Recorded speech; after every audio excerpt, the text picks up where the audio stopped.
What? It's not going to record this. What happened? Why? No, it's fine. Hi, guys. Hello, Internet. Oh, what's going on, everybody? Hello. Welcome to our Tuesday night game where we play Monster of the Week and mostly don't kill each other. Although last week it was dubious and hairy. I mean, like, we don't kill each other, but we definitely almost get killed. Yeah, it's what happens when you're fighting like evil eldritch monster things with awful powers that you guys do things like try to run over with cars. It was working until it wasn't. It was a great play. And the dice got... I told somebody about that. I was like, so I tried to hit the totally corporeal fairy thing with a truck.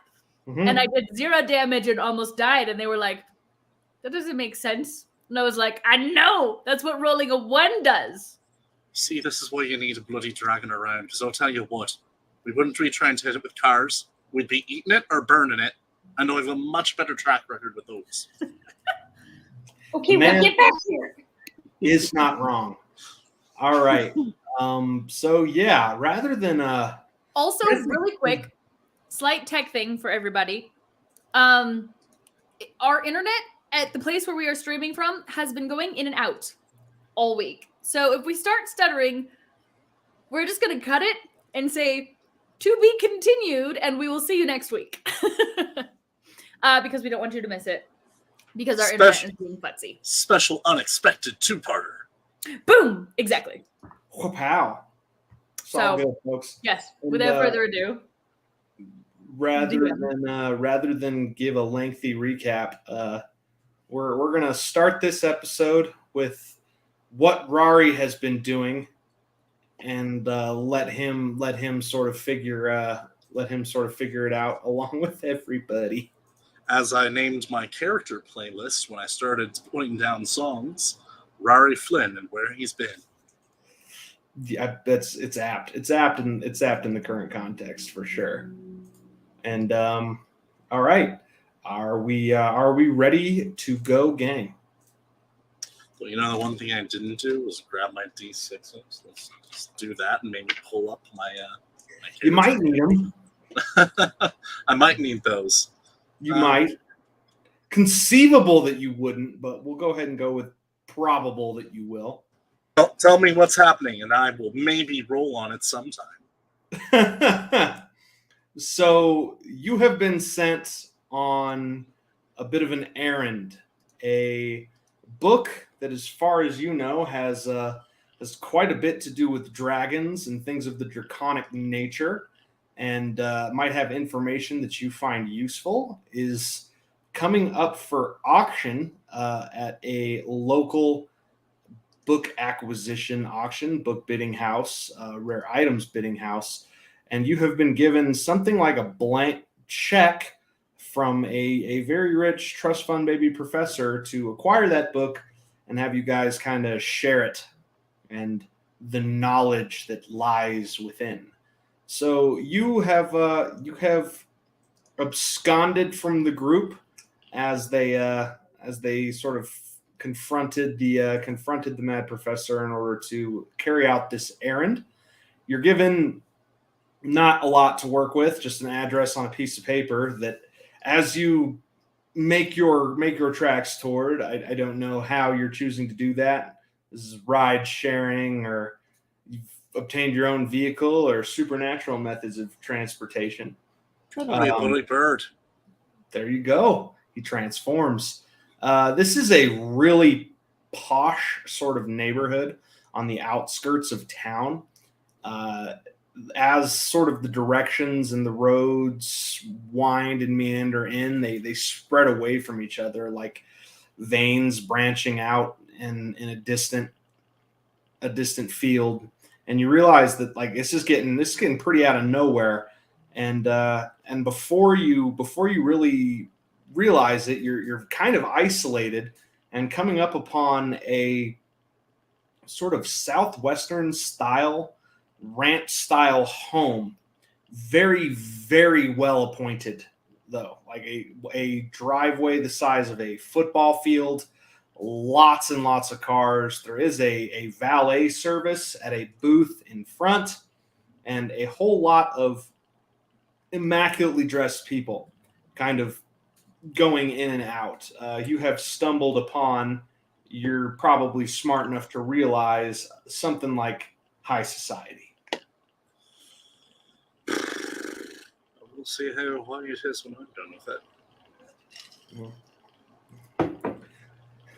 Little do you know, many of them are already quite high. What do you do? Is there like a welcoming station? Is there like a check-in desk or anything like that?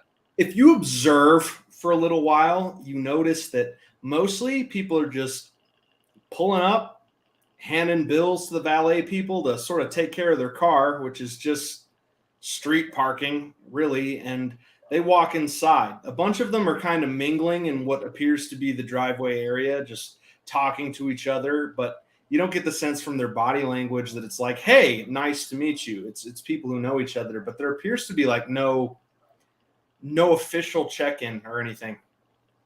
All right, I am going to step behind a tree for a moment, look like myself, but with a curly mustache and wearing a plaid green suit. Sounds good. Curly mustache, plaid green suit. What do you do next? I'm going to walk up. Sounds good. To who or where? The front door. You stride forward to the front door, feeling eyes on you. Not because you appear out of place. No, that must not be it. They must be awed by your class, charm, and bodacity. You are Bloody brilliant I am. Walking show. Exactly. And you head up to the front door to find it unlocked. I walk inside. You walk into what looks kind of like a cocktail party in full swing.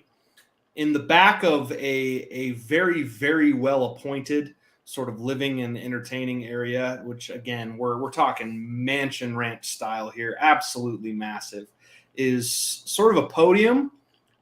And you see there are a great many very sophisticated, like ornate boxes, some of which are just like glass cases. Some of them are wood paneled. Some of them are a little bit more on the, the hard case, black tack kind of things that you're used to seeing carry like electronic equipment or something. But there are a bunch of them sort of piled next to the stage. It does not take a genius or a very observant person looking through some of the glass cases to realize that this is where the books, the auction lots, are being stashed.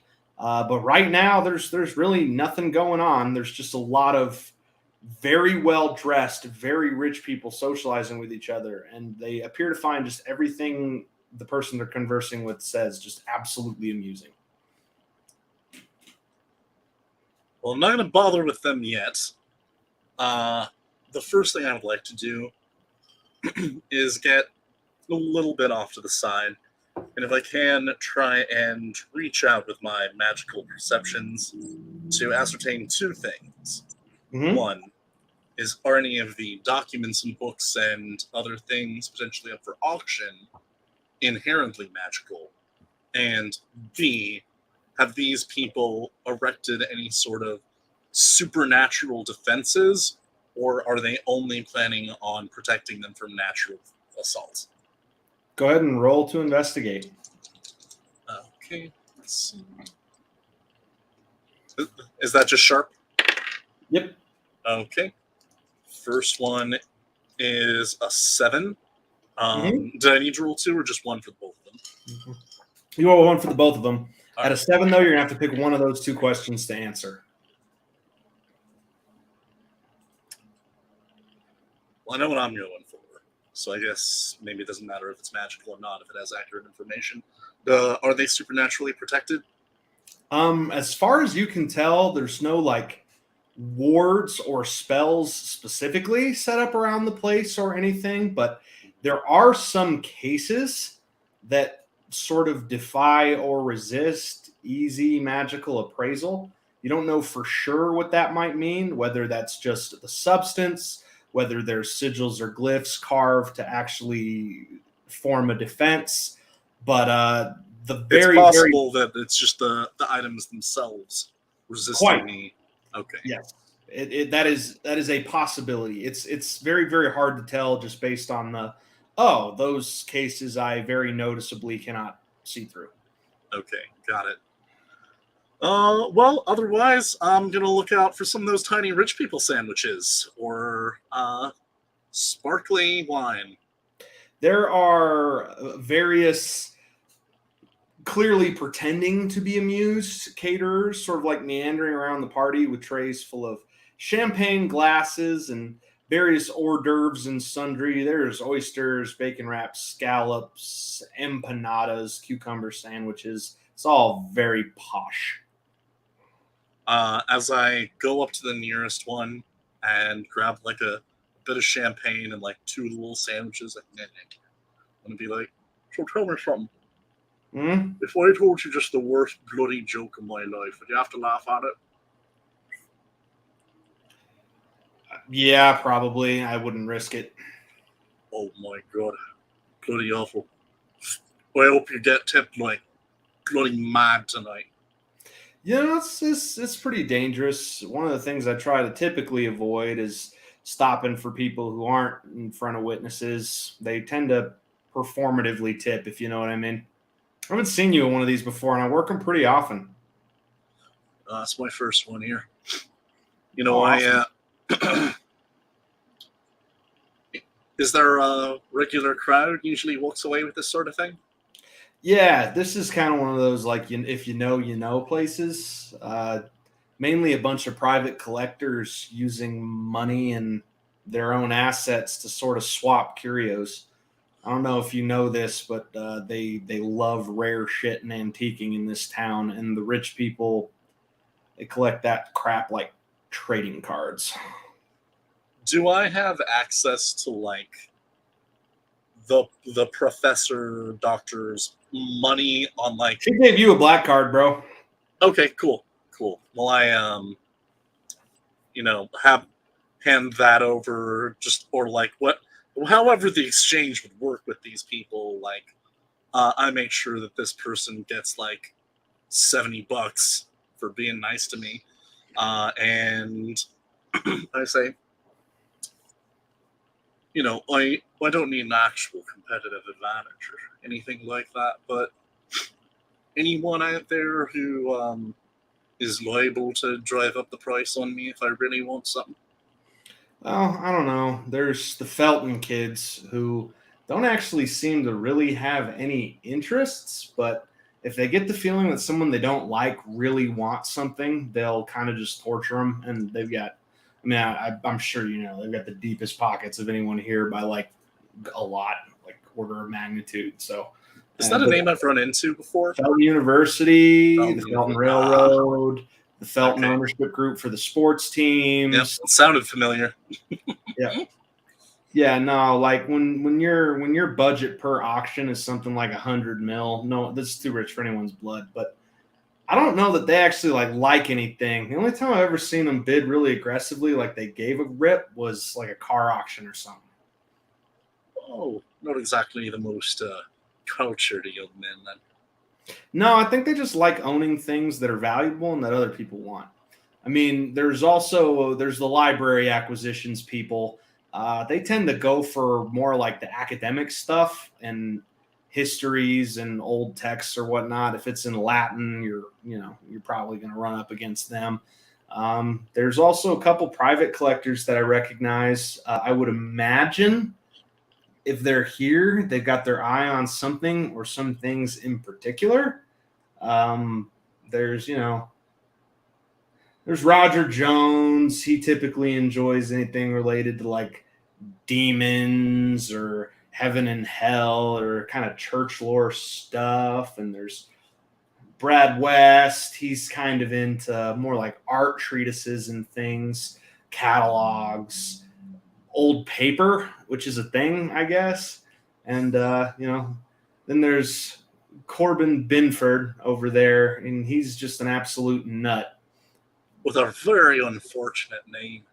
Yeah, no, I mean, if I tell you what, if you want to amuse yourself at some point in time of the evening, just go talk to him. He is batshit crazy, but he tips well. He's pretty nice. Well, beautiful then. Anybody asks, you can go ahead and tell them I just like old weird things. Old weird things. Well, he'll fit in pretty well here. I would stick probably with the vegetarian options. Some of the meatless stuff here they spend like $200-300 on per pound. It's pretty high quality, and the rest of it we kind of tend to order out. But the champagne is good. It's high end. Brilliant, my friend. You're a real, you're a real treasure. You are. I appreciate that. Good luck, whatever you're here for. I mean, you're here on book night, so there must be something you're looking at. Well, maybe. We'll see. I gotta get back to work, man. People are staring at me. Have fun. We'll do the best I can. Not a fun job. Good luck, sir. Pat him on the back as I walk off.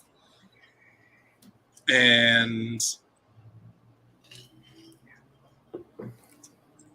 I'm not shoving anyone away if anybody tries to mingle with me, but mainly I'm just trying to appear relaxed and cordial and wait for things to start.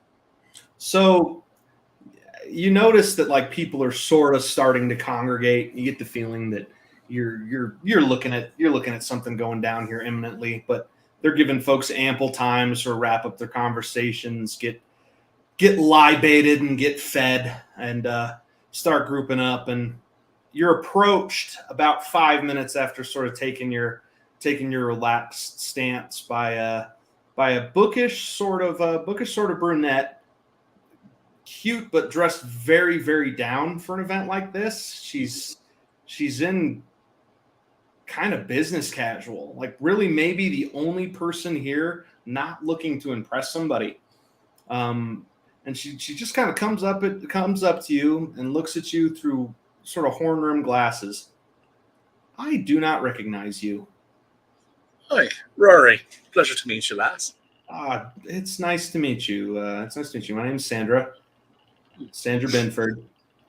Oh, I heard about someone else, a family member of yours, perhaps?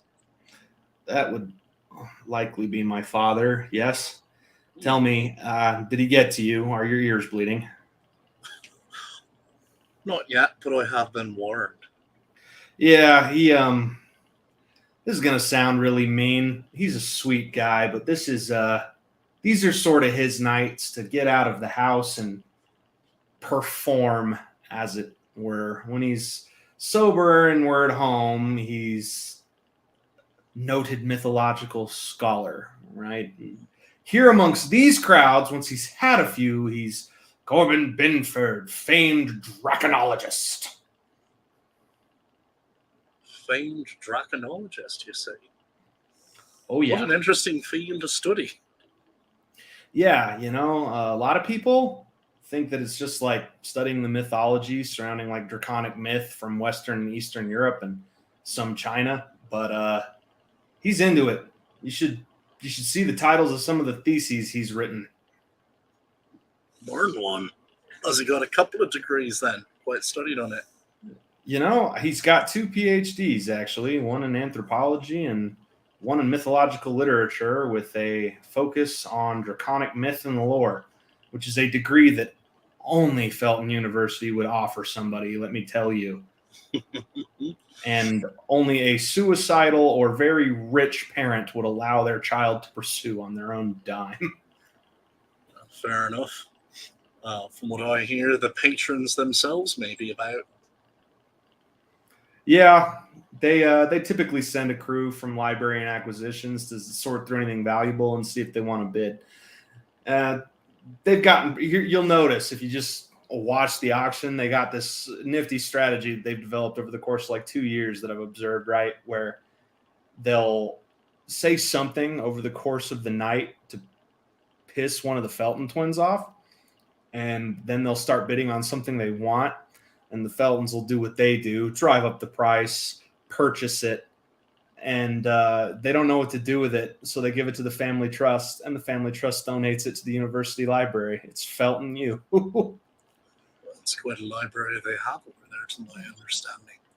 Second best on the second largest and most valuable on the continent, actually. I work with their catalog department, by the way. I guess I just try to keep my eye on all the collectors who might be interested in books in town. I've never seen or heard of Rari. It's my first time out. Well, what are you looking to bid for? What lot interests you? We've got actually a pretty big night here, 98 lots. It's more than we usually have on book night. Well, I actually think I may be butting heads with your old man, as it were. The journal. No. I'm not quite a stingy person. If I do happen to walk out on top, he's more than welcome to take a peek at it. That's collegial of you. I'm sure he'd feel the same way. I think it's more of a curio, honestly, for him. I don't know that he has a high opinion on its authenticity personally. Dad. And a rather rotund but large man who appeared to sort of look for his personal aesthetic to combine Winston Churchill with Santa Claus, sort of ambles over, big bushy white beard, flamboyant crimson suit that has just way too many buttons, like something out of the Steve Harvey collection, and is just strained to its absolute capacity with his prodigious girth. And but just like that, I'm the second most ostentatious person in the room. Yes, he sort of waddles over, but he's like 6'4" is the one thing that's notable about him. If you had to guess, like at least 300 pounds. Yeah, we're dealing with Orson Welles proportions. Yeah, quite epic. Yes, we're looking at a dude who thought that Taft was a president worth emulating and not worth forgetting. Fair enough. Hello, my dear. How are you doing this evening? Are you interacting with your fellow youthful auction goers? Hello, young sir. It's nice to meet you. What is your name? Pleasure to meet you, my friend. Name's Rari. Pleasure. Carbon W. Binfair, noted draconologist, man about town, and collector of the mythological antique and weird, sir. A pleasure. That's bloody brilliant, that is. Must be yourself a preeminent expert around these parts, along with all those other words you were saying. Can't be too many people in your field. Depending on what, I am indeed an expert, sir. An expert in dragons, yes, certainly. An expert in Western medieval history, certainly. An expert in fine red wine, yes. An expert in fine white wine, not even a little bit. Well, why don't you answer one question for me? I'm quite curious. I know we don't have too long until things get going. Oh, yeah, it should be. I would imagine they will get this show started post haste. You see, we are valuable people with valuable time, and yes, must acquire our paged curios and return back to our important fields of study. But I have time for one question from a polite young man who has treated my daughter, my darling Sandra, with respect. Yes, sir. Well, I was just curious, honestly. Like, in your gut, where do you think the stories come from? Dragons and whatnot. Obviously, it's not right for an intellectual such as yourself to have a firm opinion on these things, but your best guess. Mythology, young lad, has its roots in oral storytelling traditions from old cultures. There's families and shamans and storytellers pass down lore as a lineage, yes. And the story transforms as more and more people refer to it.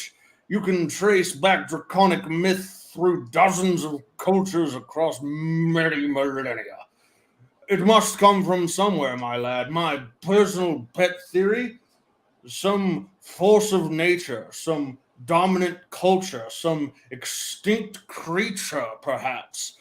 that spawned the root of the myth, as unrecognizable as it would be to you and I, but is lost to history, is a question I one day hope to answer. Well, may you get much closer to it very soon. That would please me. Tell me, what is your interest in the draconic and scaly? Oh, me. I'm an odd duck myself. I got a load of interests.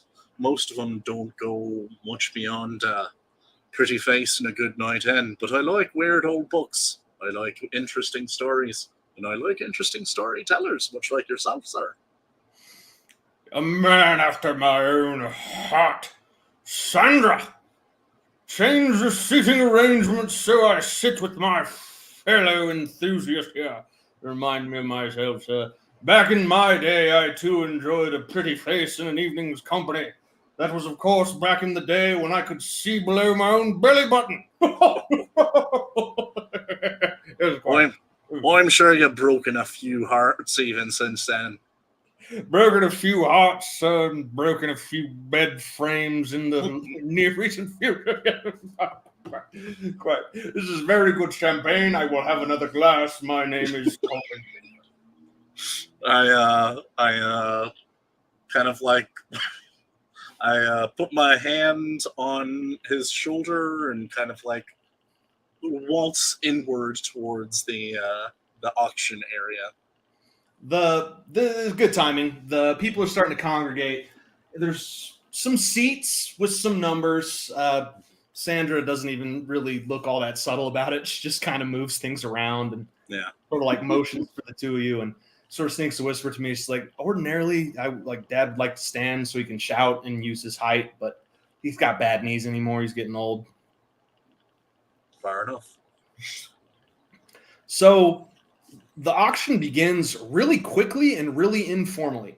Like if you're expecting a superstar raconteur, like the kind you find at a cattle or an auto auction, that's really not what you find. He's really more of an academic bookish sort, and he does the, and we'd like to introduce lot number 2. Give a name, give a description, and do I hear 5,000? 5,000, I hear 5,000 here. I hear 6,000, 6,000, give me 6,000. I hear 6, 7, 7, do I hear 7? Do I hear 7? I hear 7, 7, 7, do I hear 7, 5, 7, 5, do I hear 7, 5, 7, 5, do I hear 7, 5, 7, 5, 7, 5, 7, 5, going once, going twice, sold to Mr. Jackson for 7,500. Lot number 2, a copy of the King James Bible from 1799. Quite the treasure, sir. Congratulations. Establish your payment method with the hosts of the party and pick up your lots at the end of the evening per usual. And he just starts going down the list like hauling. You're amazed how quick this is. Everyone actually seems like they kind of have an idea what they want. Have I received a directive, for instance, to put all of the spending just towards that one item, or was there a chance to like? She didn't actually give you a limit on spending. She asked that you obtain her some magical or mythological related texts and gave you the hot tip that the journal was there, and if you bought it for her, offered to let you read it. Is there a catalog from when I sat down? There is. There's in fact a program sitting on your seat that has a list of all the lots. Am I able to determine from the catalog and the places in which things were arranged where the ones that were giving me a hard time to peek in on were located, generally, like within a block of items? Why don't you roll sharp for me real quick? All right. Ooh!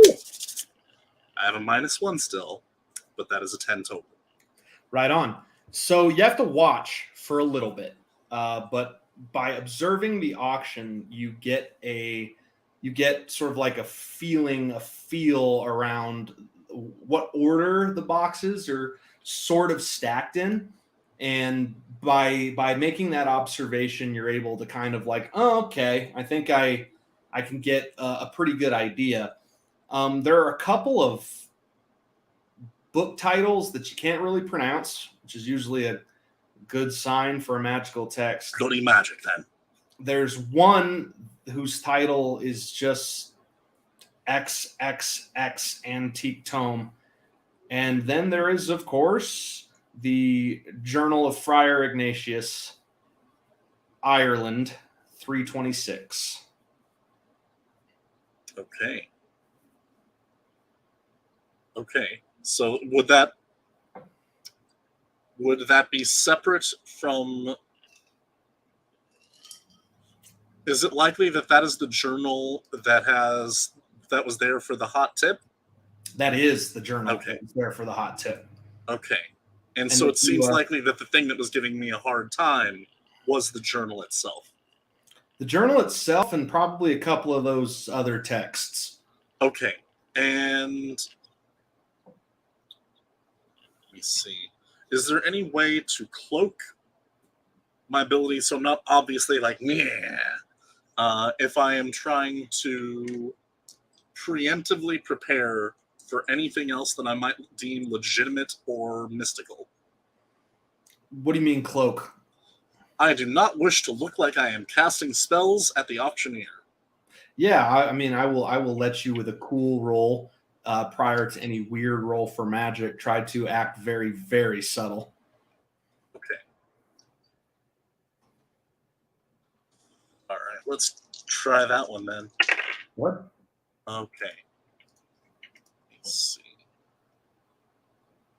Okay. Oh, good. I'd spent a lot on my cool. So that's 5, 6, 7, 8, 9, 10, 11 on cool. And then, was it sharp or weird? It's weird to cast spells if you wanted to cast spells. To ascertain with magic other artifacts there? Yep. Okay. Then that one is an 8. So you can tell that most of the cases, not the books, for these texts you have identified are what's sort of supernatural about the situation. Okay. The book simply labeled XXX, an antique tome, is giving off some nasty vibes, though. And it is actually not in a magically secured case at all. It's in a tack box. Okay. Magically secured boxes, though. I believe that our hosts are at least aware of magic. Either that or they found some cool boxes that look neat and don't know what they have. Yep. All right. Cool. I'm definitely, in addition to the journal, going to go after the antique tome and perhaps one other that has been magically secured. Okay. To bring something else that I found interesting and meaningfully protected back to this professor, so she doesn't think that I was just all fucking around for my own instincts. Go ahead and roll a weird roll for me. Maximum power, 15. Yeah, so when something the first sort of weird text comes up, you decide to kind of go for it. You go in really aggressively at first because that's kind of your style. You get some counter bidding. It looks like the library folks and a few other people, and Corbin sort of pulls you inside and goes, blah, blah, blah. Allow them to compete with each other for a moment. Allow them to drive the price out until you've identified one competitor and got his knees out from under him. Yes, with a wealthy, spectacular, financially audacious bid, sir. And you listen to his advice, and for a good 50 grand, you get the book. And you can tell kind of just by the muttering that you've both made people curious as to who you are, and also that you kind of got to get. It was a book that people wanted. All right. I just sort of nudge Corbin. I'm like, you'd have been a bloody general in a different age, sir. I like to think so. I tell my daughter all the time that had I been born in the age of Napoleon, the little general would not have made it out of the borders of France itself. Caterer lady, another. And we'll make our stand at Waterloo together, sir. Yes, it was a damn near run thing, Waterloo, yes, and Wellington and Napoleon and blue shirt alike. Where was I? I continue on. Yes, so the next major thing to happen is the mysterious antique tome. And when it comes up, lot number 78, the tenor of the room changes. You just kind of feel like a whole lot of apprehension. Go ahead and roll for sharp. 2. Roll for charm. 9. You can tell that the tension in the room, you kind of can't tell from which parties it's coming from, but you can tell that what is mostly happening here, as the auctioneer sort of lists the provenance of the item and a generic description and sort of the challenges with translating the text, that the fear and the tension comes from people are waiting for somebody to want this thing. And it's not a happy wait. I want it. Alrighty, so we have here the nameless text. Again, folks, we are sorry that we cannot title such a work, but it does appear to be bound in a region or from a culture that did not title such works, and we are having a hard time translating the text. However, those of you who have examined the item in our secure examining holdings before the auction seemed to identify to our generous hosts that this is a language and a culture you recognize, and that this is a fairly valuable item. We've had our specialist appraiser appraise this item at $138,000 to start. So we're going to start the bidding today at 105. Do I hear 105,000? I don't jump in right away. I wait and see. Is anybody biting? There's hesitance. Okay. 105,000, folks. 105,000. It's a steal now. $32,000 below pricing for start. Looks like there's not a lot of demand for this product. If you leap in now, you might be able to get it on the cheap. As he begins that, I'm just leaning over. Is there a reason they ain't biting? For this text in particular, lad, everybody is waiting for. Everyone's waiting for the big kahuna to make a bid. No one wants to compete with him against any item in any auction. It's a good way to end up roughed up or worse. Well, why don't we play with a bit of fire then? I think that sounds like a great idea, sir. I'm sure Sandra's just over there giving us the biggest eye roll. Actually, she's amused as hell. All right, beautiful. Yeah. Sure, I have a plan. You bid, I raise, you raise me. See if we can draw out the interested party and undertake them at the knees with one thrust. You got it then. Have a go, sir. Doop. Oh, I see 105,000, 105. Do I hear higher? Do I hear 110,000, sir? Yes, 110,000 from Corbin. Thank you. You know, you can just like raise your lot and call a number, or you can wait for me to increment your bid. You can just, I said 110,000, you car. 110,000, 110. Do I hear higher? Do I hear possibly 115? 115? Do I hear 115? 115, 1. Oh, 120. Bloody hell. 120. 120,000. Very, very good. 120,000. Do I hear higher? Do I hear higher? Do I hear 130? 130,000. Do I hear 130,000? 150,000. And the room just goes icy quiet. Just, you could hear a pin drop. I'll take a look. Man stands up, dressed immaculately in a three-piece suit, all black, white shirt. It has almost a tuxedo-like effect without actually having a tuxedo coat or a bow tie, looking every bit like a banking executive and done up to the nines. But You recognize who this is immediately. Jason Grayson strides to the front of the crowd to continue bidding on the item he seeks. And he winks at you.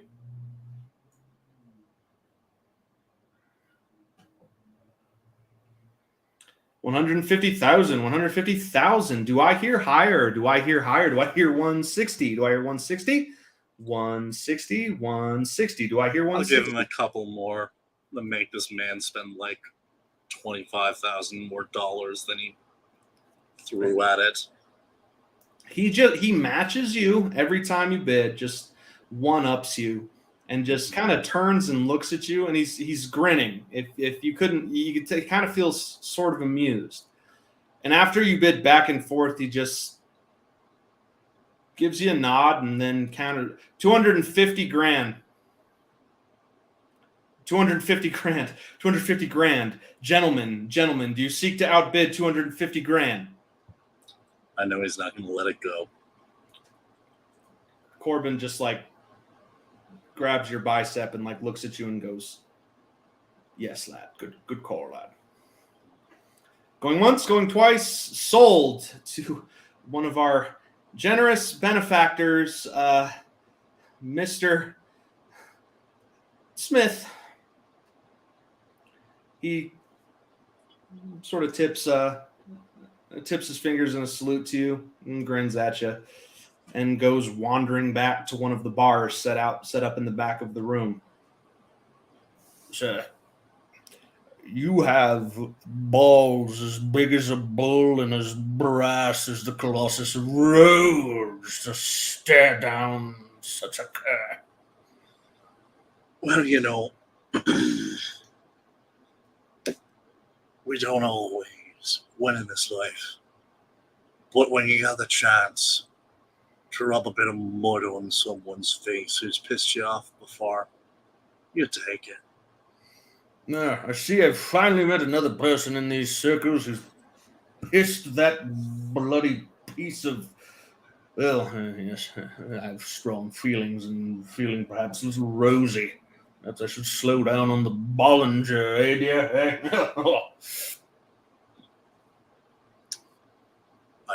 I don't speak more on this. Yeah. The auction continues, and you're not dumb enough to completely take your eyes off of Jason, but he's just taking in events. He doesn't bid on anything again, and you think you can kind of tell that maybe he's very, very intentionally trying not to look at you, even though he knows you're looking at him, and he's just very, very amused. And before you know it, we get to the third to last lot on the list. All right, folks, here we have, well, we're sort of wrapping up the evening here. We have the Journal of Friar Ignatius. This is a unique piece. The authenticity, as everyone knows, has been questioned considering the religious provenance of the text, considering the time frame and the location in which it is written. A lot of people think that the claims at the beginning of the journal are not metaphor, that this is a religious figure who had the ability to see psychically in the past and lived past lifetimes and took notes. This journal purports in its native tongue to list the provenance of the last of the dragons. Mr. Binford, we know you're bidding on this one. This is a specialty item. It's gotten vastly different appraisals from every expert that we have brought in to conduct the process. We've had it appraised at as low as $2,500 and as high as $175,000. So in the interest of getting this party started, we're going to start the bidding at $75,000. Do I hear 75? I'm gonna just sort of nudge Binford and be like, "Last man wins, loser gets a peek." What? Oh, the betrayal. I sit beside you and you seek to spike my text. Sir, we must engage in fisticuffs. Dear, But the honorable combat it will be then. Hold my jacket, madam. I must fight the long-haired ginger Irishman. Yes. I'm just kidding you, sir. May the best man win. Yeah, 75,000, sir. Let's see how rich your blood is, young Rory. We'll go 80. And he just keeps matching you for a while. After a couple of rounds, though, he seems to sort of start taking your measure. Mm-hmm. You really want this, don't you, boy? This was a better person. Tell me.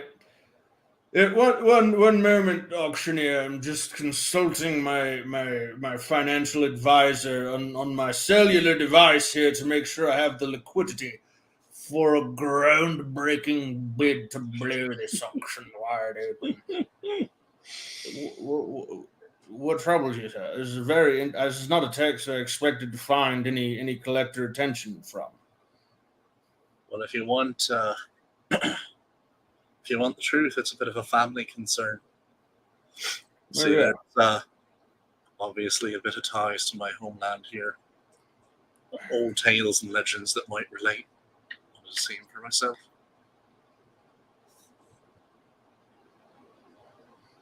Well, I tell you what, lad. I possess a translation of the journal, one of the only known reproductions that seems to match the text line by line. If you would allow me at some point in the near future, as you seem like a boy with honor, to verify that in fact I possess a transcription of the text, I care more about the information than the collectible. Go to your honest opinion. You got it. I seek to withdraw my last bid, sir. You're too rich for my blood. My daughter, of course, she has me on a budget these days. You can't go blowing the old inheritance. What? And with that, let's you have it. Couple $100,000 going once, going twice. Jason clears his throat. The wound, the sound in the room goes as if like sucked through a wound. And he stares at you, and he grins. Bartender, I think I'll have another old-fashioned, please. And he just turns his attention completely away. And the auctioneer just breathes, going once, going twice. Sold to the new gentleman with the luxurious red mane. Sold the Journal of Friar Ignatius. Thank you, sir. Tell you what. I do not seek to admit weakness in this hollowed space, the province of the stern and the stiff, but when that boy coughed, I nearly soiled my trousers. I'm man enough to admit it. Why? It's a bit of a disreputable chap, then, is he? Well, you see, the problem is, a boy like that comes on the scene, makes a habit of winning everything he tries to get. Infinite funds, you see. Starts bringing around disreputable sorts that not everybody knows, but some of, shall we say, our less cautious and more illegally inclined members recognize from their various pursuits. And then, well, if you can tell, he's a bit of a disrespectful lad and doesn't yield to fame and power and wealth and makes enemies. And then those enemies have a habit of bad fates visited upon them. That man has been investigated clandestinely for murder something like 19 times. Nothing sticks. What do you say I go tempt fate for a moment? Aye. Yes, tempt fate. I'm going to... My friend and I go to pick a fight to the death with the disreputable chap. Lawyer. Carbon, why don't you just enjoy your drink, eh? I think that this one can be handled by one. Wouldn't want it to be too easy. Of course. Sir, fisticuffs break out. I will join you, sir, much like the machoist of men, Randall Savage, defended his friend, the Hulk Hogan, from the perfidy of other nefarious wrestlers. First in line, you are. I got it. I will sit on him, sir, which is an experience I am told is most unpleasant. And I'm going to get up and go to the bar. I am just going to pass my card face down. I'm sure that Jason could find out whose it was if he really wanted to. But I'm going to pass that to the bartender and just be like, something with some bloody bite on it. How's brown liquor hit you, Rory? You whiskey man, scotch? The Scotch are good for plenty of things. A whiskey first among them. Jason just raises his hand. I think my fine, feisty friend would enjoy some of the single barrel, some of the select. Straight on the rocks and a cocktail. Straight up. Very good. Straight up. I'll have one as well. Congratulations on your win. Couple of nice texts you got your hands on there. I did not expect you to become a collector. I wasn't expecting you to run around in such circles either. And from what I hear, you got your hands on a less nice text. Yeah. That's a familiar one to you. Why? Because I felt it? You do something from it? No, Rory, because you stole it, and then it was stolen from me, and you killed the person it was stolen from. I'm just getting it back. Oh, it's one of them, is it? Indeed. My collection has had a hole on the shelf for the better part of about 6 weeks, and I took my opportunity. I'll tell you, had you really, really fought me for it, I might have let you have it for a little while. Well, we're button heads enough, I suppose, for the both of us. We don't have to, Rory. I don't understand why your lot insists on making this so violent. You do realize you bloody killed me, right? Yeah, but it wasn't personal. And you're back. Seems like it didn't stick. No harm, no foul. And also, at best, you're planning on doing some things that might put folks like me, shall we say, out of business. Which I'm aware also isn't personal. Your type might actually dodge it. I'm not actually clear. Believe it or not, I'm not really too terribly read up on your kind. You are mortal, I do know that, which is an interesting proposition.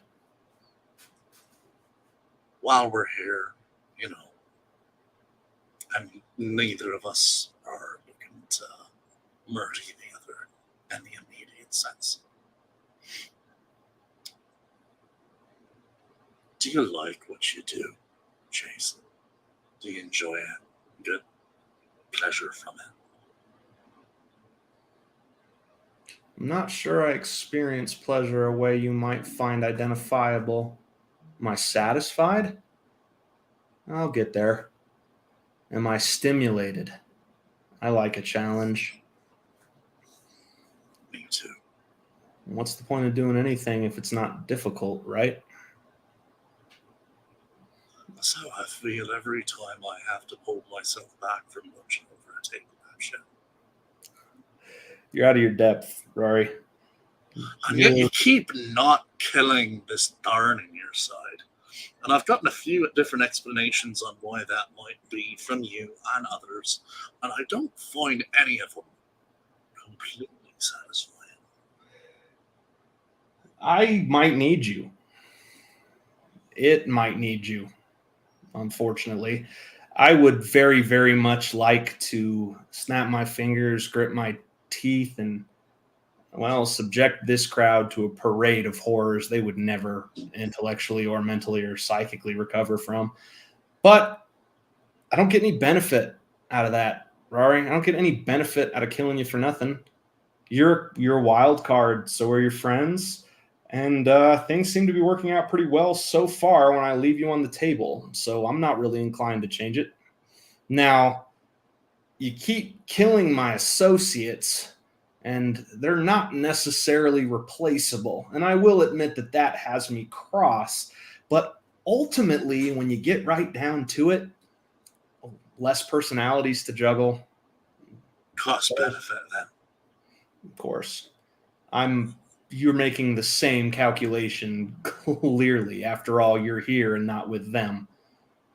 When you decide to strike it out alone? Temporary measure. I got a few rules of my own that they're letting me follow up on. Oh, you're not. You just walked away for an evening, that is, huh? Oh, well, I'm not completely bound at that. Tell me, on a scale of 1 to 10, how much do you care if they live or die?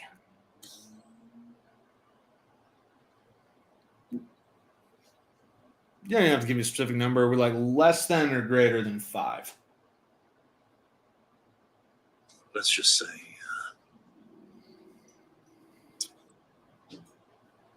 the amount of sacrifice that I would make to make sure you don't breathe anymore if you kill them. That number I wouldn't be able to name. It'd have too many zeros. You know, I bet you they know that profound change in you. I bet you they know how much you care. I bet you they know how much you'd fight to avenge them. And I tell you, you will get to honor their memory with such an effort very, very shortly if you do not get out of here and back to them. Bloody hell, you talking about? Well, I keep tabs on you and your friends, of course, obviously. And, well, they're experiencing something, I'm certain. I'll call it an educated guess. Very unpleasant right now. And I'm not holding the leash. I'm kind of just watching. And let me tell you what, he's brutal. I'm wondering if he's eating your buddy right now. Where? Well, I would imagine it was waiting for them at the home in which you inhabit. If you hurry, you might be able to join in on the fun. I can have your books shipped to you if you'd like. I know the address. I grab my card and I am going to just unceremoniously go up to the auctioneer, regardless of what he says, hand them a card where I will have that shit written down on it, and then and walk by Corbin and say, "Give you time next week, old pal," and just fucking gun it for the front door. Where are you heading first?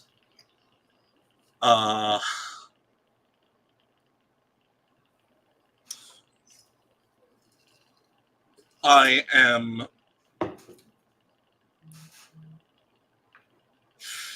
would it be faster to be a goddamn shark and hop in the coast, or be a bird and fly there? Bird. Okay. Well, I'm gonna be a freaking peregrine falcon, and just duck behind a door and immediately start soaring as quickly as I can manage back home.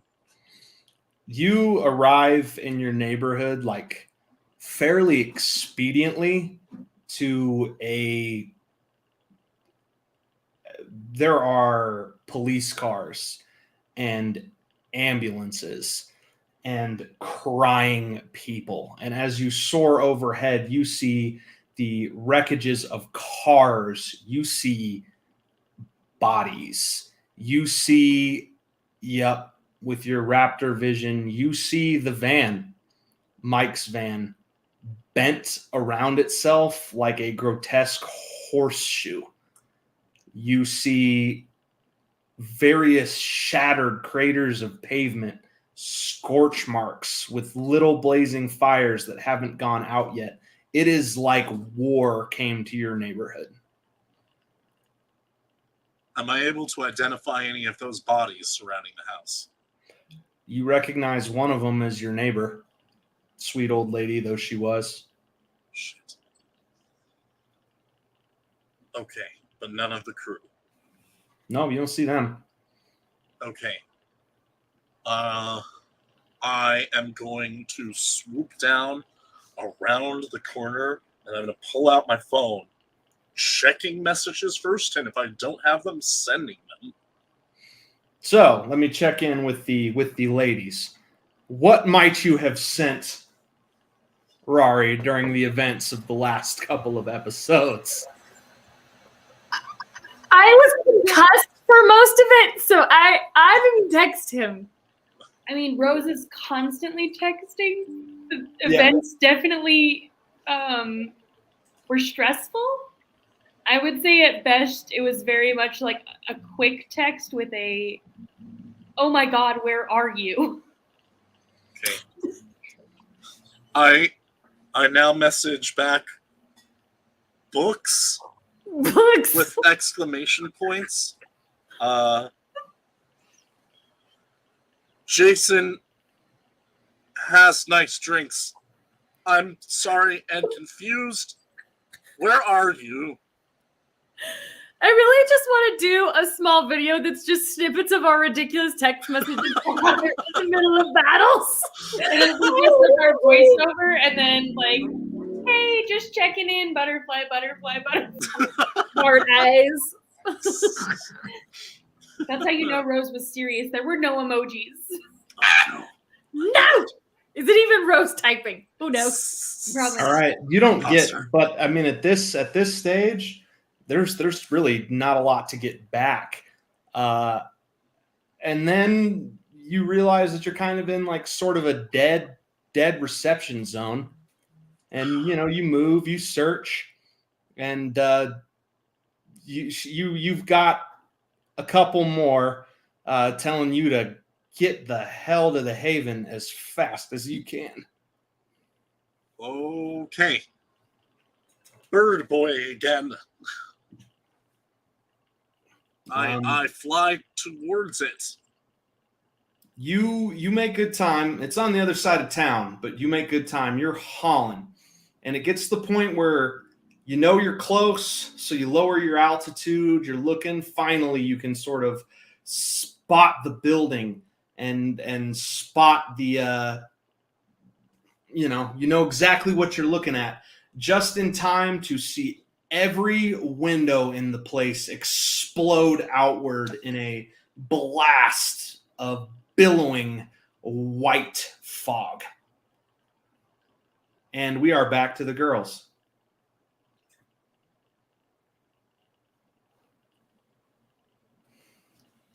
Real stress. Am I awake? Yep. I am. So you guys come to a horrific sight of this monstrous creature driving his tentacled tongue into the colossal armored hooded figure that Edith, you summoned to fight it. I did. I was awake and I did that. Mm-hmm. Just like that, the tide has turned, and you can tell that Murder Thomas is drinking. You can see the undulations in the tongue, and you just have time to register to yourselves how horrible an occurrence that is when a blur flashes in the side of your vision. Mike surges forward, ignoring all kinds of wounds, his limp from the action of the prior 12 hours suddenly vanishing as he wills himself into a charge he grabs a piece of glass from one of your shattered tables as he runs forward and leaps into the air before slashing it downward as hard as he can on the tentacle. And it is the last thing that Murder Thomas expected. The glass does horrible damage to his hands. You immediately see just a gusher of blood, but it cleaves the tentacled tongue right off of itself. You hear a horrible howl. And the Nameless King dissipates in a pop that seems to suck space and air in on itself like a singularity, like the furniture sort of and shards of glass and debris sort of move towards it, and then explodes outward in an absolute blast of white steam, fog, the stuff of dreams, the stuff of his realm, and you have just enough time to see Mike get swept up in the blast and thrown helter-skelter into a wall before you're thrown onto your backside, and the sound and the rush, like the rapids of a river, rolls over you. You hear shattered glass and straining of metal, and then silence.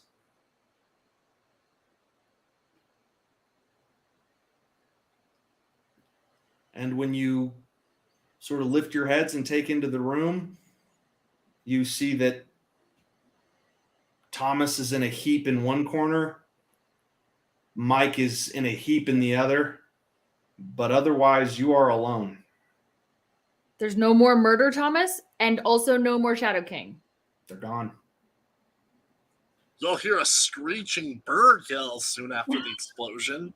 And about 10 seconds later, a falcon dives in through one of these shattered windows, I'm imagining. And is suddenly a cougar looking around in all directions for something to bite. Nope, don't bite anything. Hey, Rory. Rose is just going to go to Thomas to start. Slowly pop back to Rory.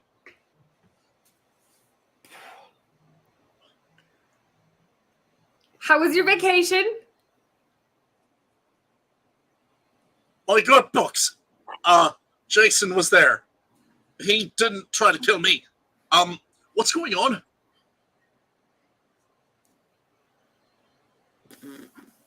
Nothing. Well, Where did we begin? Is that Thomas? Yes. Regular Tom? Okay. Well, It's me. hi, regular Tom. Hi, Edith. Is it you, regular Tom, or is Batman Thomas still in there? I don't know. Everything hurts. Like Okay. everything. Just rest. It'll be fine. I don't feel so good.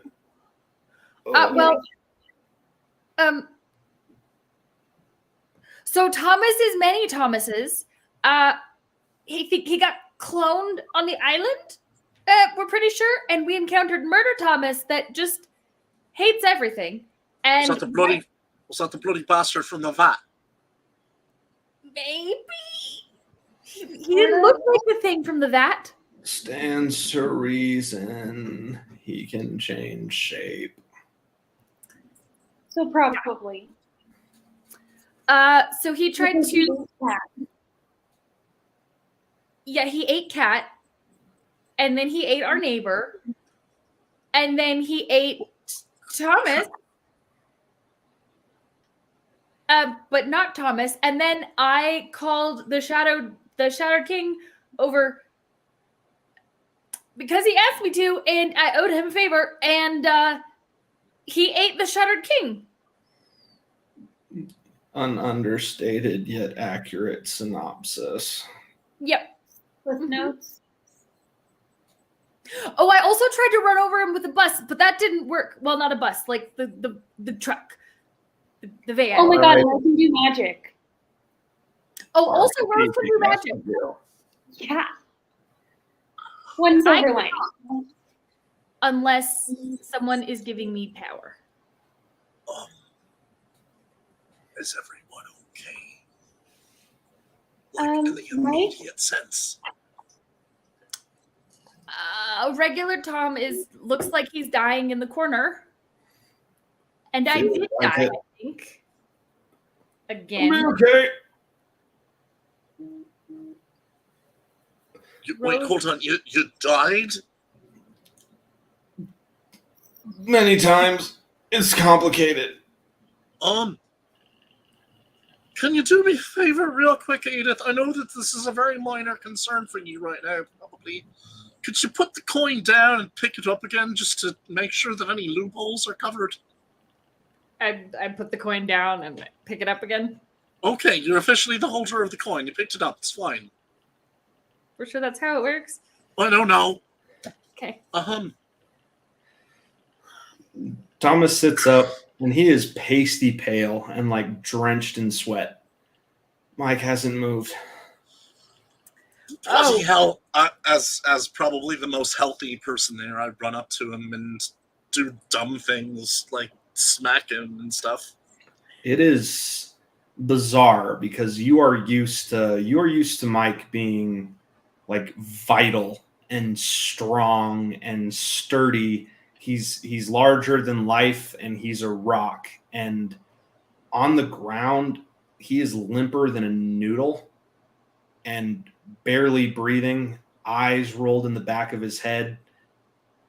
And if you touch the back of his head and you take your hand away, there's blood. Oh, he needs bandages. We need a hospital. Let's just get a hospital. I also think, do we have a bloody towel? Yeah, that, but definitely the hospital, because Edith, you're still pretty messed up too. I'm fine. I think. Girl, you were in a car accident.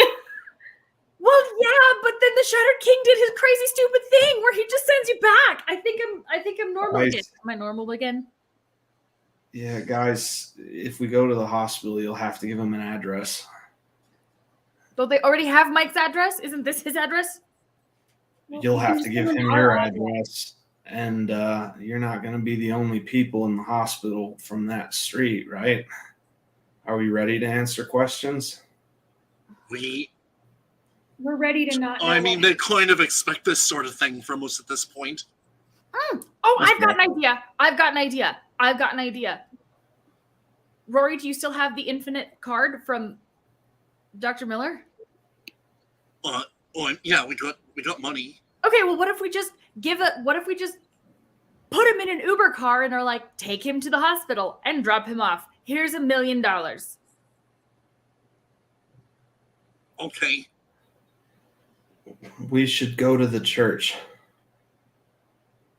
Or that one. Yeah, Okay. they're like They literally got- going to take care of him.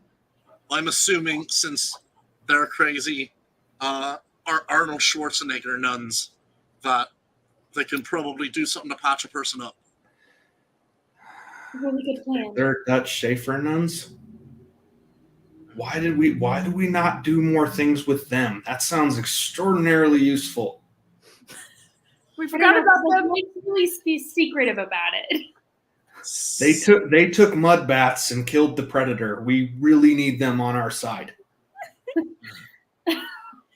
Okay. Am I wrong? I Um, swear to God, you guys know so many like really, really impressive people, and you never call them. I didn't see that one, but I did see the one where the large man kills people with garden tools. Or we could use that guy. Yeah. I saw the one where he beat up Santa. We could probably use that guy too. Do we have a car, or do we need to get an Uber for ourselves? how did we get here? I don't remember how we got We here. You have a have limousine. It's not in great shape, but you have one. That's right. Regular Tom showed up to the battle in a limousine, in a party van. Probably tore apart. Does it have booze in the back? So I could really use some booze. I know it's all broken. Plastic shooter bottles, I guess. I feel really bad. I stole the limousine from Jamal. We will buy so Jamal a pissed. new car. Jamal! You stole from... Do you have a concussion? In my defense, a very dangerous thing that looked just like me was about to eat my girlfriend. Oh, I'll settle up with him later. So you're like official. No, we're talking about this later. We're going to the bloody church. Right. No, that's definitely a later conversation. But yes. It's super gross, Rory, but they've been official for like a month now. Oh, great. So now what do we do with that one? Pointing to the other Thomas. No, he's disappeared. Oh wait, he's gone. Okay, yeah. So there are no immediate threats hanging around. No. Okay. This is so bad. This is so bad.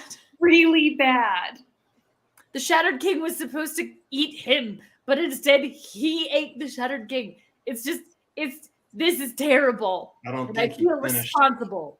Well, I think we got about 3 or 4 deals that are no longer relevant, at least, and got some cool toys out of it.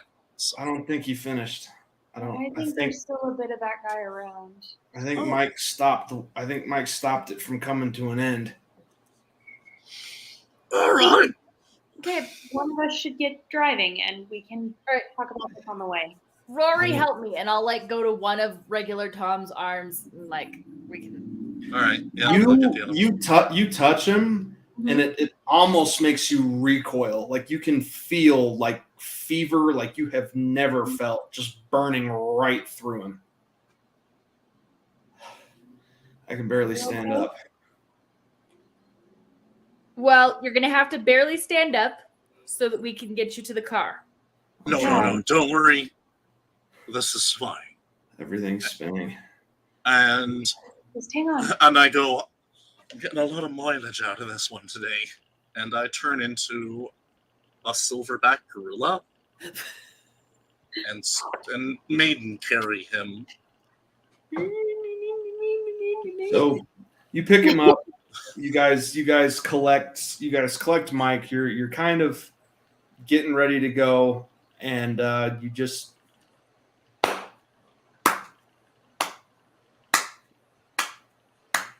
Is that Jason? In the flesh.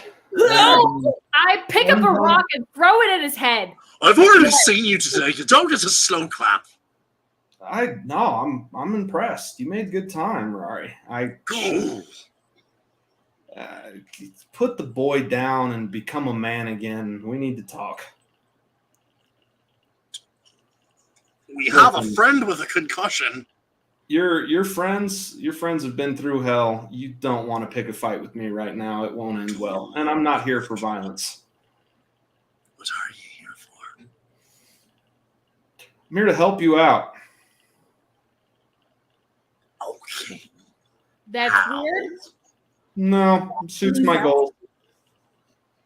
Listen, you listen to me. We talk about how you can help me. Maybe I can help you. By the way, there's no hospital or house of God that's going to be able to help him where he's at. You need my help. Well, what if we just take him back to Jessica Miller? Maybe she can help him, and we don't need your help. You mean the gibbering idiot that ran out of here, like down the street? Yeah, I mean, she might be back to her normal self eventually, but something hit her with a psychic whammy. She's not doing so hot. There's a very brief thought where Rory just thinks, does that mean I just have infinite money from now on? And then he quickly stuffs that down. Rory, put regular Tom down. I'm a person again. What do any of you have to lose right now? Our eternal souls? It's not enough. Yeah. Your eternal soul. What, you think I'm the devil? I wish. It's a metaphor. Okay. Oh my god, he's not going to shut up until he talks. Let's. Tell me what you want. I would like our friends to be fine and to not be looking at you anymore. Is that all? Well, I mean, you dead is probably third down on that list, but we're not making any traction on it today. Before him dead, maybe not Armageddon, which is. And you could stop trying to end the world. That'd be I'm not cool. trying to end the world. Semantics. Where do We're talking about semantics. Where do you people get this? Everything ends in apocalypses for your type. All change is bad. End of the world. Bah. End of the world. I'm trying to destroy my home. I'm trying to render my species extinct. That makes sense to you? That's what you think is happening? I mean, according to you, aren't you like kind of a different species because you have magic? Like, do you even count as the same thing as us? Do you even evolution, Edith? We do not have time for philosophy.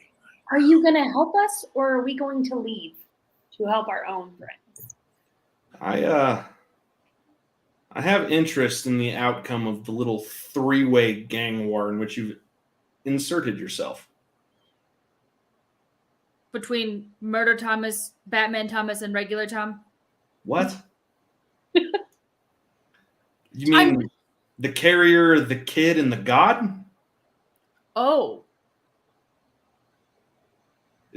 Your nickname Okay. is meaningless to me. Yes, I have an interest in that outcome. Interest that you have done a very, very good job furthering up until now. I have not had to get too terribly involved. But now that you've been hit at home, and now that he's feeling the effects, poor Subject Zero, we hardly knew ye, I need to intercede to make sure you follow the right course to the end, and then you're free of me. Why does everybody need to make sure we follow the right course? If you are all-knowing and all-powerful, why don't you just make it happen? Because you don't stop! Sorry? I'm sorry. You don't... That was real rude. You don't leave well enough alone. You don't go about your life. You don't date, eat good food, get good grades, go about just being regular, ordinary folks. No, you just meddle. Right, and who set us on the track of being involved in all this? I used you. There was nothing that said that you couldn't go home, but you know what? You didn't. And you're here now, and I'm offering you a seat at the table. I have left my old table. You have killed several among their number. The rest are very, very ticked off, by the way. And I'm looking to make a new deal for myself. I can't count on those fools any longer. They're in it for their own play. And what exactly would we be in it for? I mean, ostensibly, saving the life of your friend and many, many others, possibly your own. You see, until they're won, it's going to keep coming back. And God is wounded. He ain't dead and he ain't consumed. And now he knows what he's in for. So as long as he's got strength, which, oh man, could be anywhere from a week to a couple of months, he's going to be looking to try to pick off the weak prey, which is your friend. They're coming for you.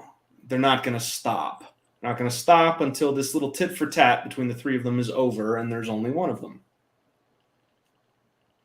Okay, so how do we make sure that the one who wins is Regular Tom? Do what you're good at.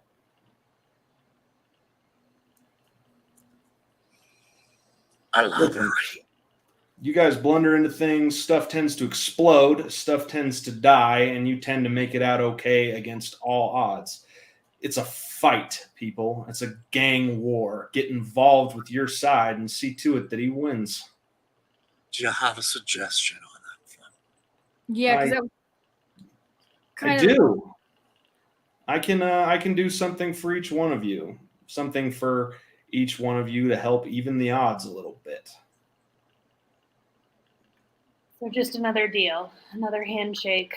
This is how we do this. I don't really need to shake your hand. I just need to know that you're going to actually protect him when the going comes to it. I'm just checking up on my investment.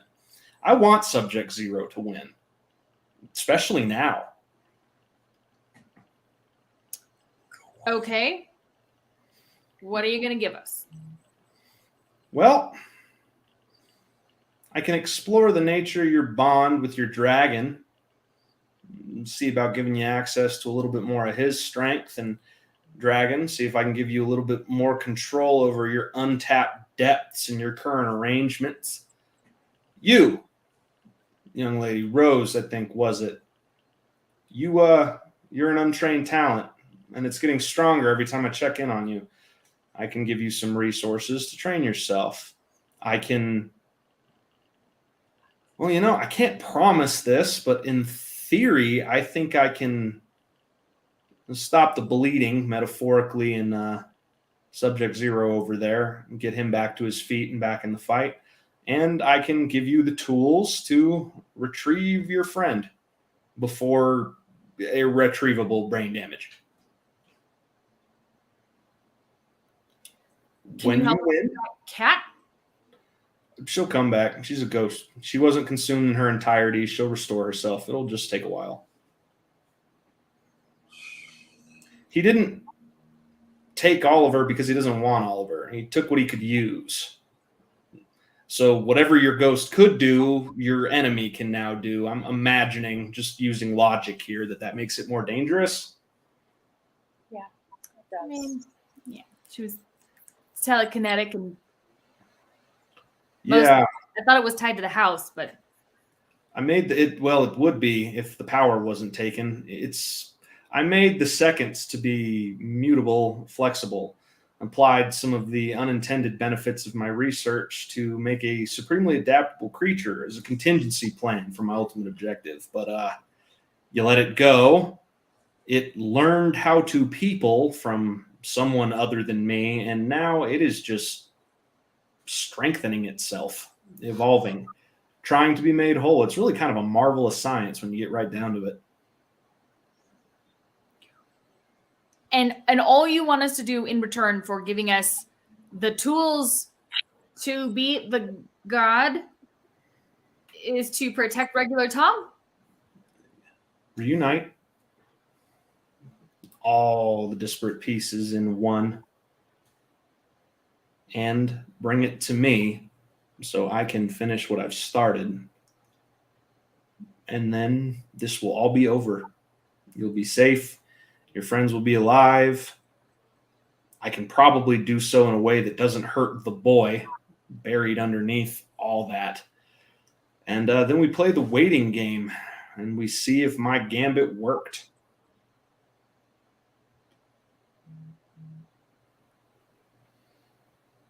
Okay, I'm just needing to get over the part where isn't your gambit the one that's going to break reality? I contest that is the end result of what I'm trying to do. I would argue otherwise.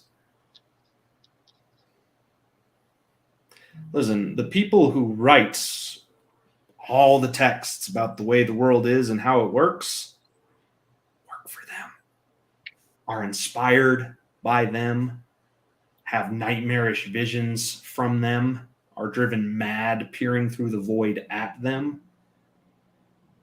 Who is more self-interested in perpetuating the utterly unfounded myth that a world without immortals, without endless creatures, without what you would call gods, is in fact a broken world? I see no evidence of that. I only see the tyranny of immortal creatures greater and more powerful than humanity, dooming our world, putting it on borrowed time, making slaves and subjects of our people when they can interact with it. They're murderers, tyrants, rapists, and many of them are way, way less subject to moral descriptors. And if they ever come here, well, then I'll show you broken reality. And your only line of defense, by the way, when that happens, is someone like me, the most powerful sorcerer alive. And I would be a speck to the worst of them, a flea, something to flick aside. What kind of world would be left for us? And that might not happen to you. In fact, it probably won't. It probably won't happen to your kids. It probably won't happen to your grandkids. But it'll happen one day. What is it that Lovecraft wrote? The stars will one day be right, or some shit like that. And then it's all gone. All gone.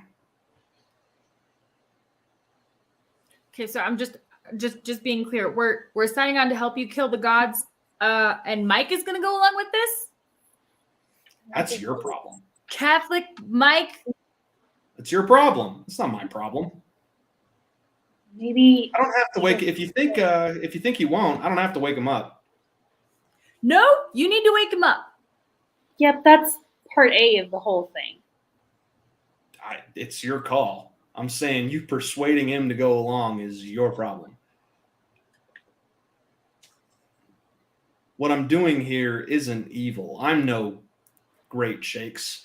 I'm not a great guy. My range and spectrum of emotion don't necessarily work the same way as yours. I do a lot of bad things. I don't really feel bad about doing it, if I have to be honest. But I am interested in one thing as much as any one of you is, and that is my continued existence.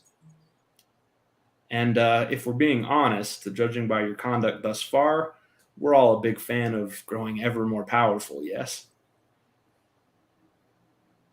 Knowledge, power, strength. We can help each other. You can pretend you don't want something. I know you do. Rory, buying books about dragons.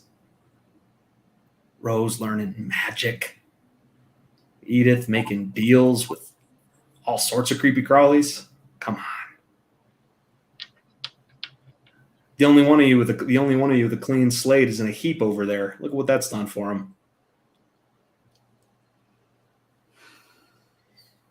I've made my pitch. Join me and I'll help. Don't. I won't leave you with nothing, but. Ah! Can we maybe have a minute? Of course you can. It's not like I have anywhere to be. Not like I have big, important plans in motion or anything. Oh, good. That's awesome. I'm glad. Go ahead. We both know what decision you're going to make. Go ahead and talk as much as it makes you feel good to talk.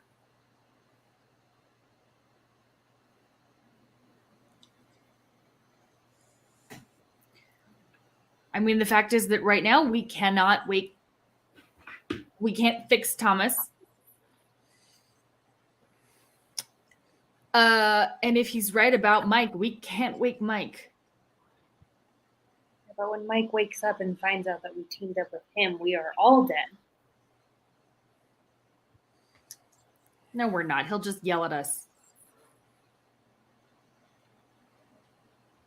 Also, do we really want to mix Thomas and Murder Thomas and Gob Thomas all together and hope for the best?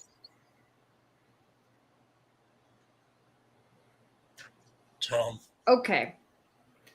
Rory, what? I'm sorry. I'm seeing like 3 of you right now, buddy. I get it. Did you get the gist of what he just talked about? Yeah, I heard every word.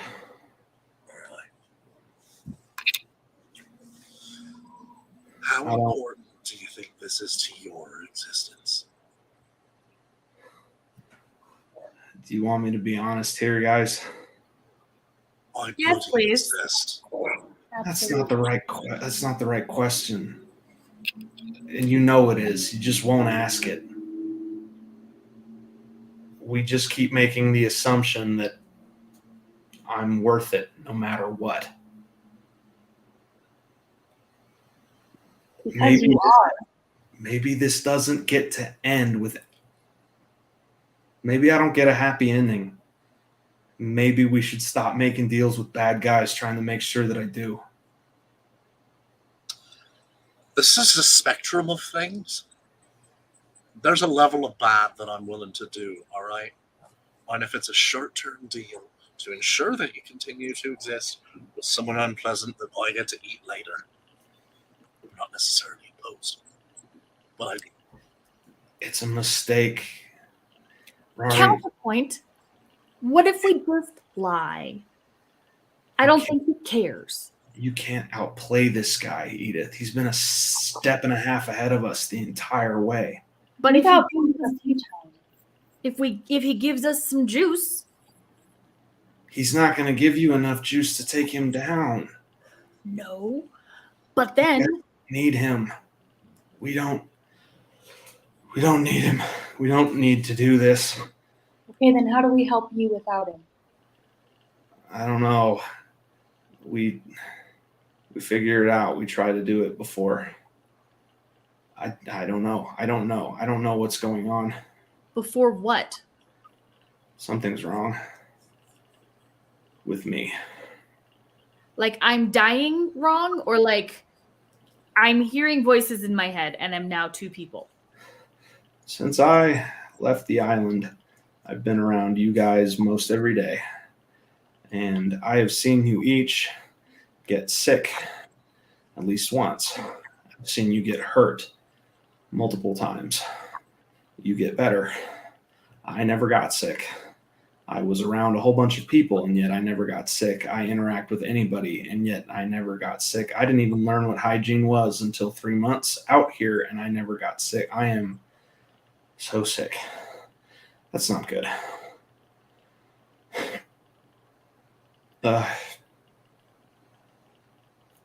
It just happened after I got my face stoved in by it.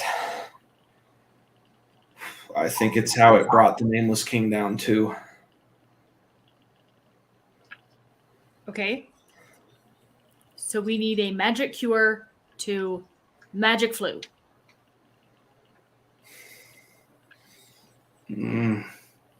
Or we just finish business. We find a way to beat them all, and we let the chips fall where they may.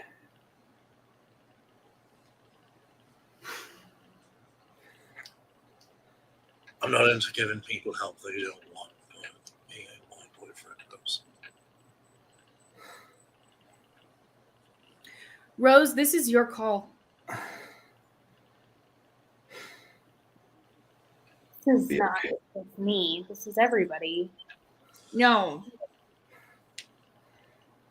It's your guy.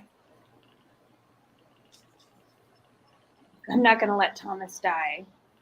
But I also think that Jason is a nightmare of a person, and that trusting him with anything is a terrible plan. But I don't know what we would do to fix you, Thomas. I don't have any idea. And now Dr. Miller is absolutely out of commission, and I don't know. I mean, Rory, do you think magic can be a thing? Can it help him? Enough with it, sure. I don't know where I'd get it.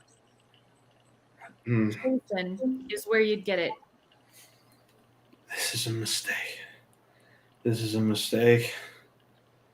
If Oh, we do anything for him, even if we make it clear that we're not looking for it to be a full-time partnership, I just want it to be clear. He's got his foot in the door. And currently, he could kill us anytime he wants, and is choosing not to. But we keep that door open. Maybe we don't get to be inconveniences anymore.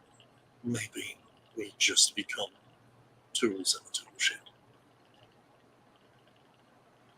That's a discernible possibility. You have to think about Mike. I mean, as much as I want to make this just about you, Thomas, it's not. Mike is in a bad spot. Mike is the strongest person we've ever met. He'll be okay. Rory's right. This doesn't have to be long term, but I think it has to be today. It's a mistake. It was a mistake. Figure He's it out. getting woozier and woozier, not really able to contribute to the conversation anymore. We're going to the church, or we're going with him. I'm not giving myself a vote on this.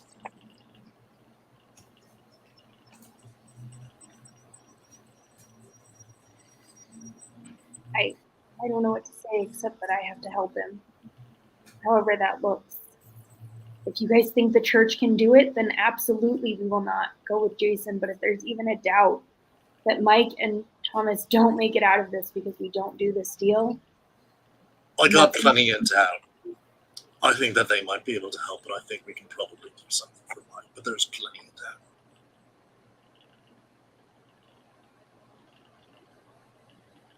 I think we know At least what I'm leaning towards. He's not gonna like it, and I get that. Mike is not gonna like it either, but I don't have the juice to help him alone. I just sort of nod, and I am going to sort of sit down, hands on my head, and lay on the back seat of this limousine. The only Close intact my piece eyes. of furniture. Yeah. Yeah. Well, folks, I am waiting. I'm sorry to rush you, but your time is limited and mine is valuable.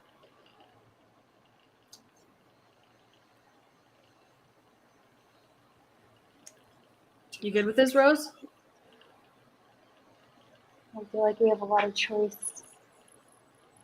No, we do have a choice, and we're making it. We got to own that. Okay. Say it. Screw you! We'll help you. Fine. Atta girl. Excellent. He reaches into his pocket and tosses like a vial of blue liquid at Thomas. That is the best approximation I was able to come at for something that suppresses it. Should return your plucky boyfriend to his moronic self in short order, although it will not last forever. Unfortunately, you are going to need to handle business with his counterparts, or it'll come back. I made it. I did not design a way to kill it. Beg your pardon. But best I can do. Now, as for your friend, I will get to that. I have a theory. Edith. What?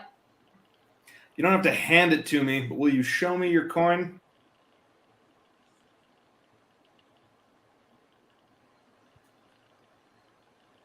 It is fascinating. You know, I did not pay enough attention to it when I picked you lot up. I had no idea the significance. I just thought the redhead over here was the weakest dragon ever born. You know, how far have you pushed it? The connection, the power. As little as I could.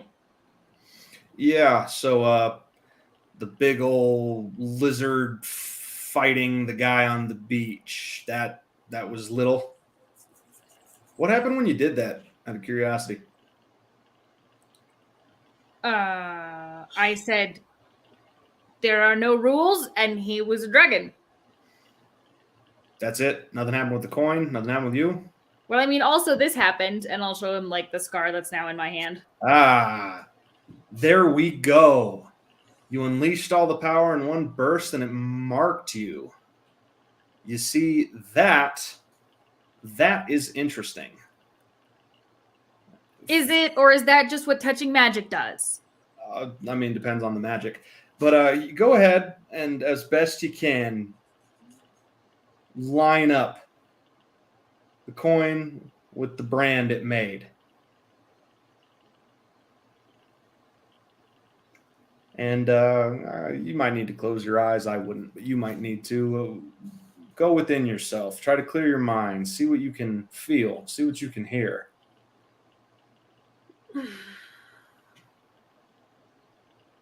I would like some coffee.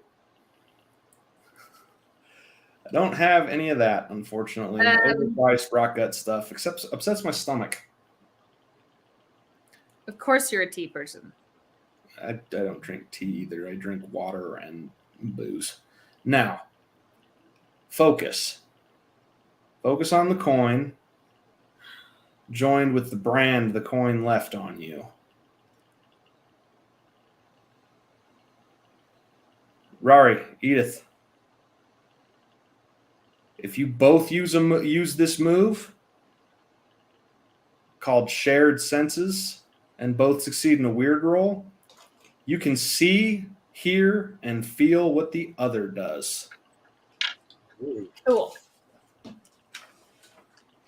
Yeah. See? Brought you Okay. closer than ever.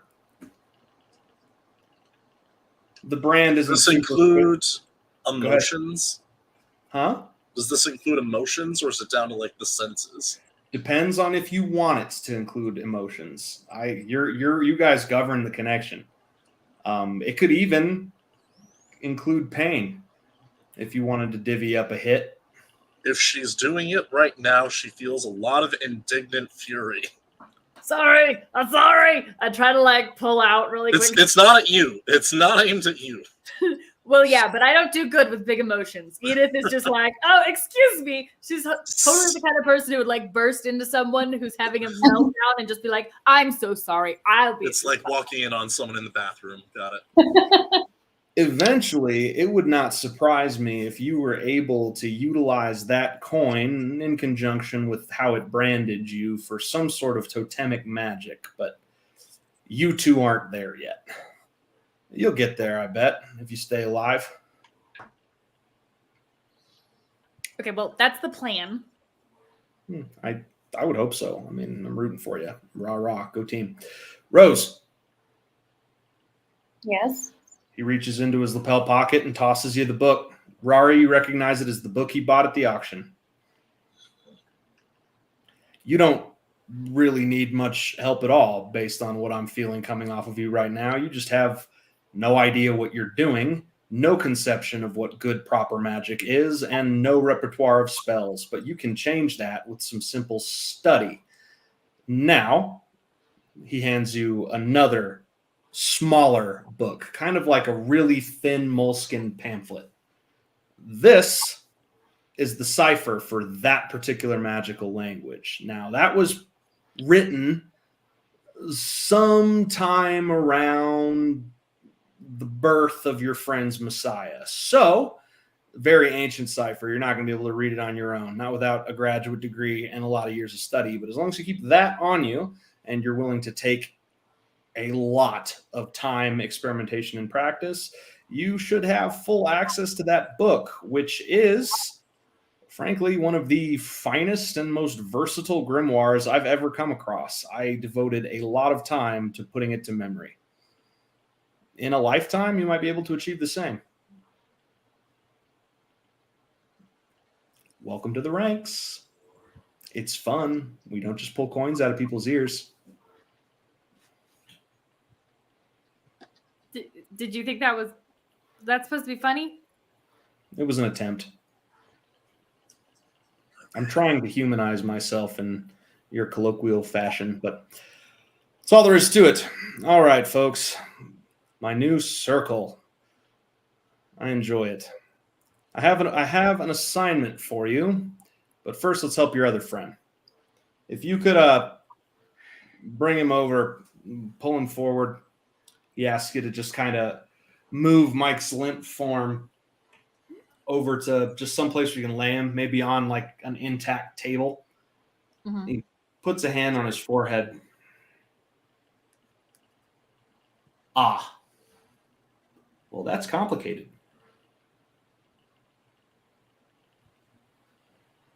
That's fascinating. We have a complication. He imbibed some of it, unfortunately. Some of your magic flu? No, some of a wounded god. Tell me, when on the island when the unpleasantness happened, where you expired, you visited him in his prison, correct? Yeah. Yeah, and surrounded by sort of a substance, an aspect. What did you see? A foggy forest. Fog. It's fog. His essence is malleable. It's the stuff of pure creation in his own realms. And one of his realms, unfortunately, is dreams. It's how he made contact with you. It's how I kept him under lock and key. And unfortunately, it's what some of his essence is doing to your friend's brain right now. It has clung on tight, and I cannot extract it easily without hurting your friend. What I can do, harness it, convert it into something a little bit more solid and tangible within his mind. But it'll give him a hell of a nightmare, and there is great risk he will not wake up the same. But I think it's his only chance. That's what we bargained for. Do your thing, Magic Man. Cracks his neck. I have always wanted to mess with this stuff. He puts both of his hands on Mike's temples, closes his eyes, and Mike's eyelids start to flit rapidly as the echoes of long past thunder resound in the distance. And that is where we end for tonight. Woo! Oh, Fabulous. Rory is so That's me so unhappy. Yeah. Pretty real, right, y'all? Very nice. Stress. So much stress. Always. Well, thank you everybody for watching. We will be back again next Tuesday for our regularly scheduled programming. The stress. The stress indeed. Oh, wait till you guys see what I got in store. It's not okay. Tune in next Tuesday to see 4 human beings get really irate at their friend over fiction. Have a collective anxiety attack. All right. All right. Have a Good great night, night, guys. everybody. Thank you so much. We will see you next week. Oops, where'd the button?